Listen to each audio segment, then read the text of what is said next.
All right, folks, welcome back to the Horror. We're joined now by Mike. Mike, sorry I had to get America in and out. He only had a small window, so we had to get that going before you came back. Oh, it's all good. I didn't mean to bug you. I just never know if you're checking your shit during the horror now. So Usually I don't.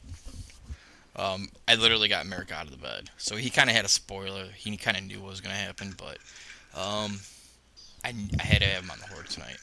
Max and Steven should be joining us soon.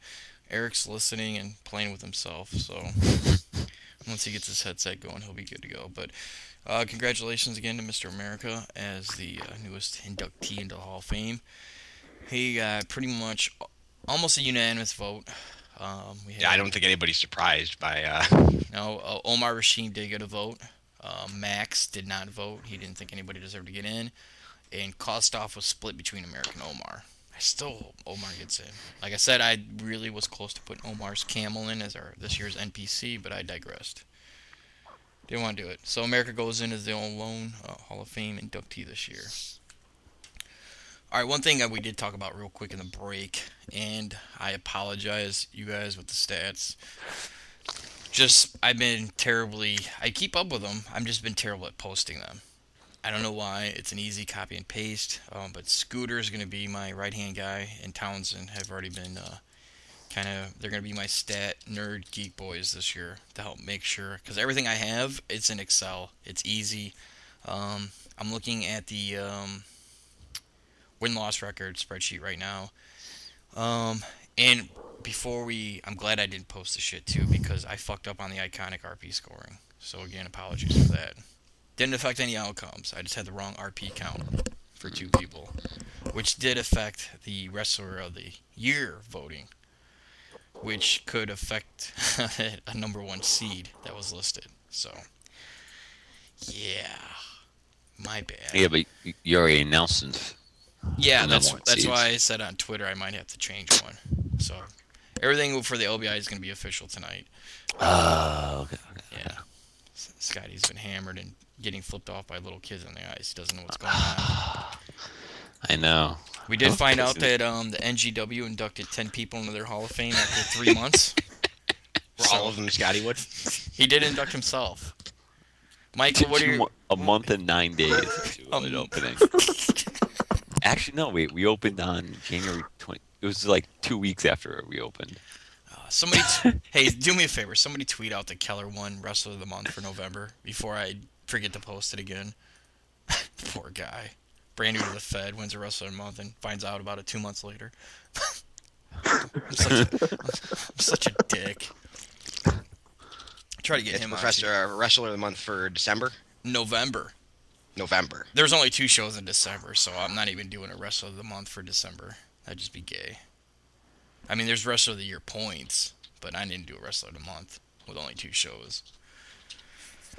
Because a lot of people weren't even booked on the pay-per-view, so I didn't think it was fair. Um, America obviously got in, so Mike, let me get your reaction to Mr. America getting the Hall of Fame. That's it's a no-brainer. The dude's been. I mean, he when he was still active, he was ridiculous. And once he retired from, like, I mean, he retired instead of flaking out into oblivion, and then held up on staff until he started getting his dick wet. I mean, he was. It's a no-brainer. That's been happening to him and Scotty lately. Yeah, yeah. The guys finally get a little piece of the vagina, and it's like they think they're gonna be gone for a long time. Trust me, you'll be back pretty quick.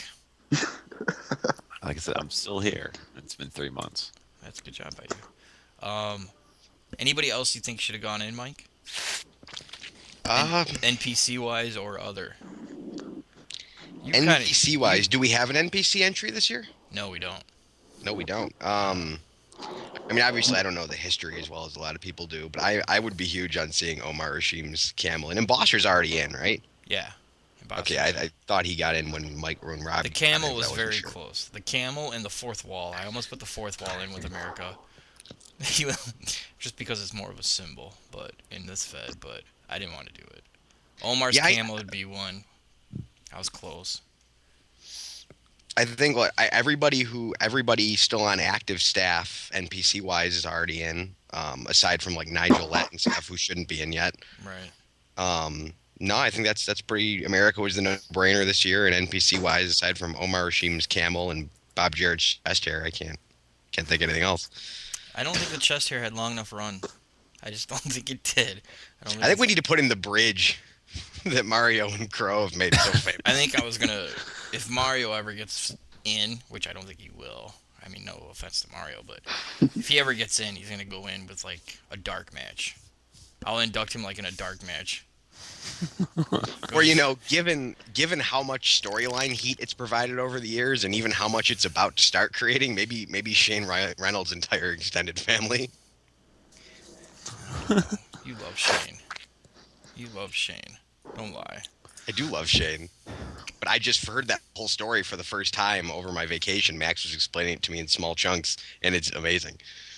I'll tell you one thing, dude. Reynolds, him, Max, Ace, and even a little bit of, well, now Mike a little bit, but those three families will always be part of the HOW, I think. Just because. And Kostoff. But I mean, it is what it is. I mean, those guys, that just tells you how much they're good at telling stories involving their NPC. Whether it's good or bad, they're always memorable and they always get used. So I always like. Well, yeah, what Shane Reynolds' son was just the focus of an entire Yeah, exactly. iconic main event. Shane's not even. I told Max he fucked up, dude. He won that pay-per-view for you. He did. That was so stupid. Well, we Max. talked about it beforehand. It was more about the story than anything. We were both Yeah. happy with the result either way. All right. Anyway, moving forward. All right. One thing we want to do. Do you guys want to hear stats first, or you guys want to get into the LBI, or do we even do one? That's old business, then new business. Yeah. I don't know. Stats kind of. I'm kind of burnt out on the stats right now. My stats suck, so I'd rather hear LBI. Legend, you were 5-10 for the year, by the way. Your Oh. RP average for those 15 matches was 2.5. Yeah, like I said, my stats suck, so I'd Yeah, rather but hear then you get into Matt Fury Jr. You're 3-3 with a 2.64 RBI average. Yeah, I think I'm going to do a little bit of switching up so I can do some good stuff with him. So Fury 500. I mean, you can't. That ain't bad, man. Yeah. All right, let's get into the final stats for Wrestler of the Year. Wrestler of the Year, Mike almost beat the record. He had 97 points. The record's 103, so close. That's the only thing that I didn't want to tell you either. Because you would have been wanting to get booked every fucking week. Oh, and I'm glad you didn't anyway, because I probably would have just crinkled under the pressure because I do that. Max Cale, number 2 with 58. Jace, third with 57. That's where it came into play. So Max does retain the number 1 seed. David Black, and then Silent Witness, Reese Townsend, Evan Ward, Shane Reynolds is still up there at number 8. Sector at 9, and Scottywood is your top 10. Woo!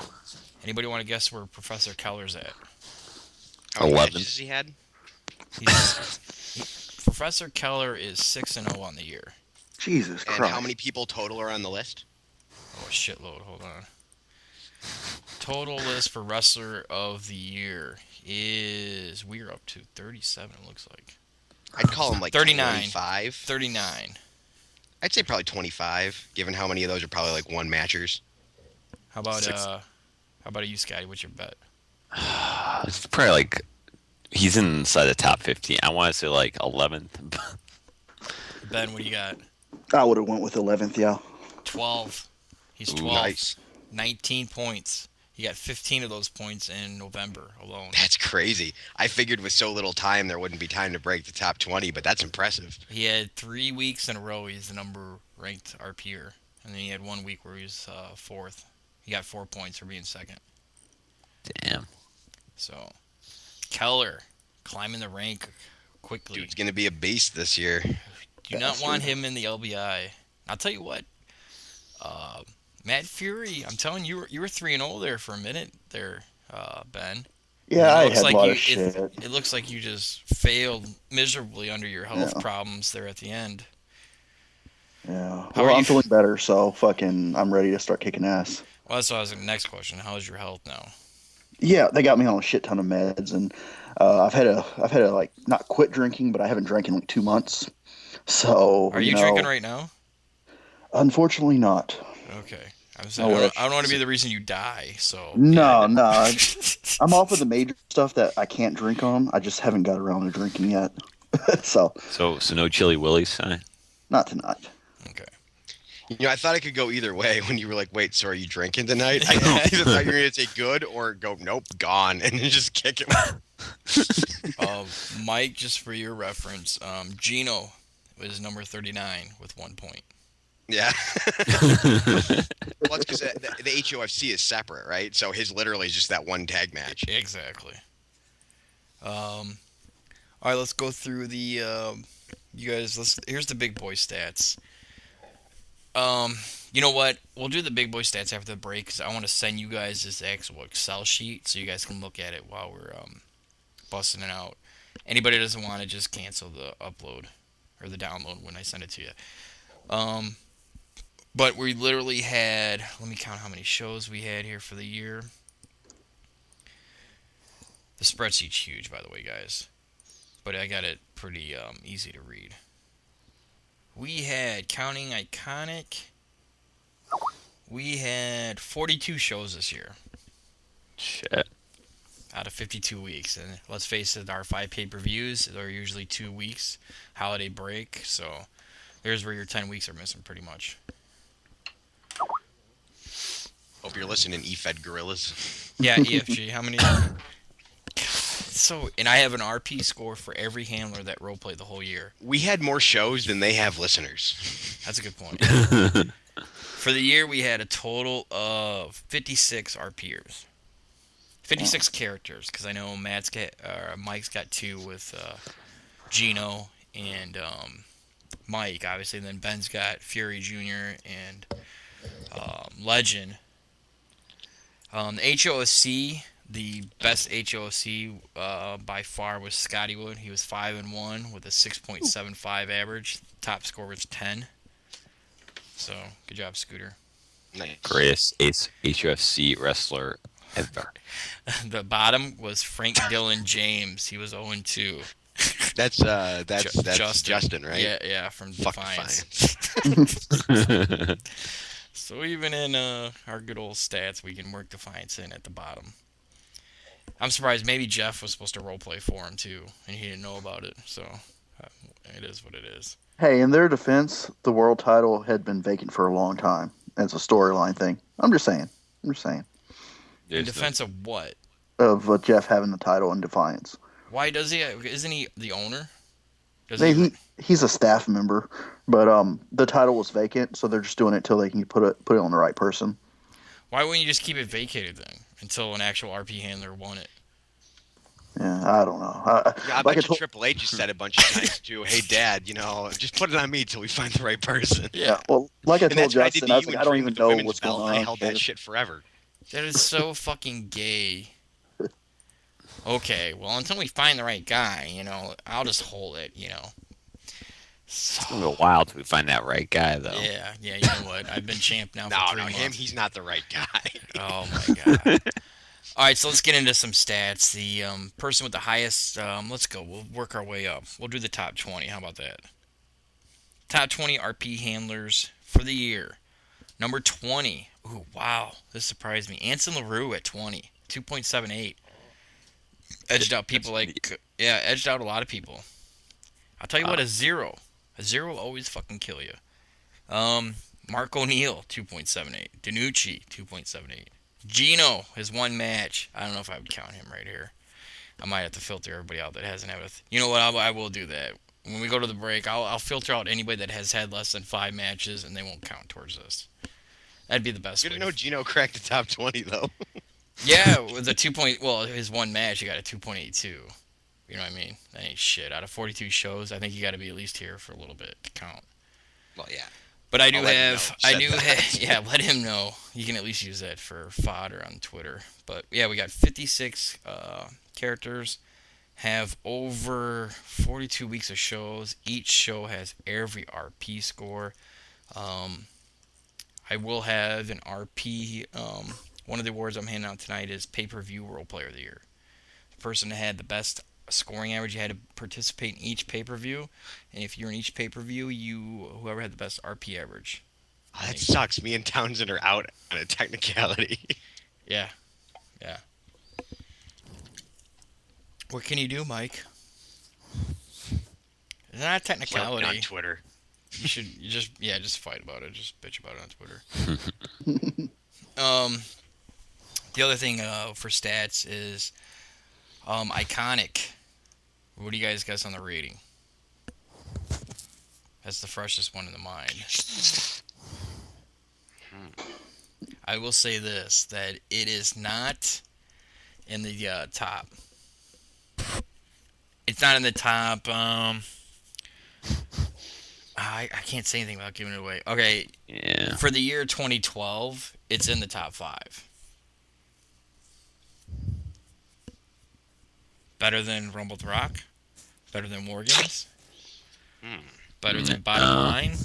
Better than the 3. Well, there was no shows. There's no zeros. No. At least. The Dark Show match doesn't count.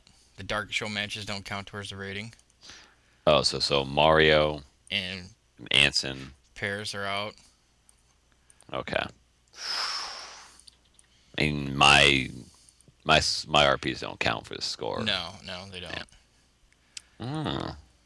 I I'd say it's probably second. It is. It. It is 3.5.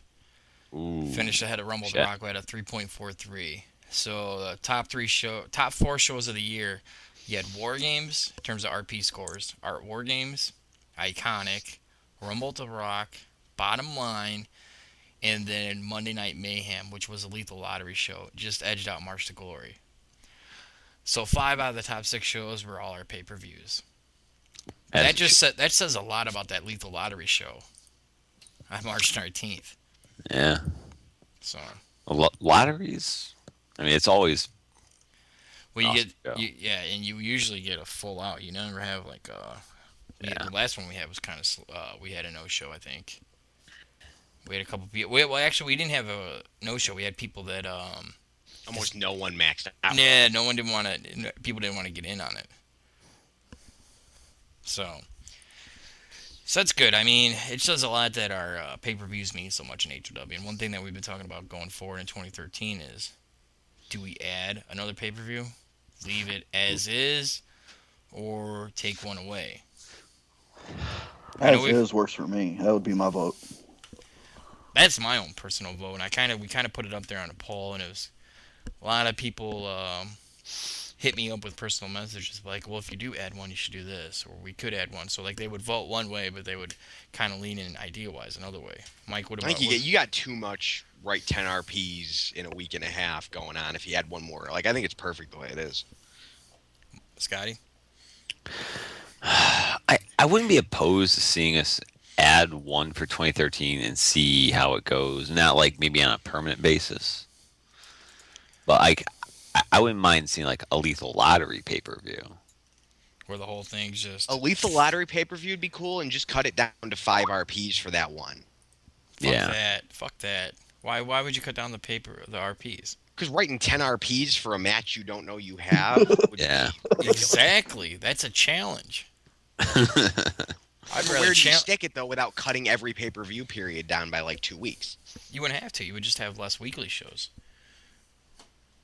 You know, you wouldn't have the 8 or 9 leading up to the pay-per-view. Well, you have to cut like 2. Yeah, that's what I mean. Yeah, You're cutting yeah. it down from 6-week periods to, like, 4-week periods. No, but right now they're all 8 or 9. The only Are one they? that I thought was, they were all 6 weeks. No, they're all 8 or 9. The only one that was shorter was Iconic because we postponed Rumble the Rock a week. So instead of 6, it went to or 7. It went down to 6, and then we threw that Chaos in there. I could have had it go, but I wanted to skip Christmas this year. I didn't want to have it wrapped around Christmas. Iconic was Keller the only, wants in on this, by the way, if he can be. yeah, whatever. And so 8 or 9 weeks is the norm. You would just cut it down to 6. You would pick up 12 weeks there. Gotcha. Lethal Lottery, that ain't a bad idea, but is that something that's taken like where WWE failed? They took TLC and made it its own pay-per-view. Yeah, because I mean, you kind of got to cut them out of the rest of the year if you're gonna have a whole pay-per-view dedicated to them. Yeah, you wouldn't use them at all. And I like doing them once a pay-per-view period. Yeah, and I like it better that way. Mm.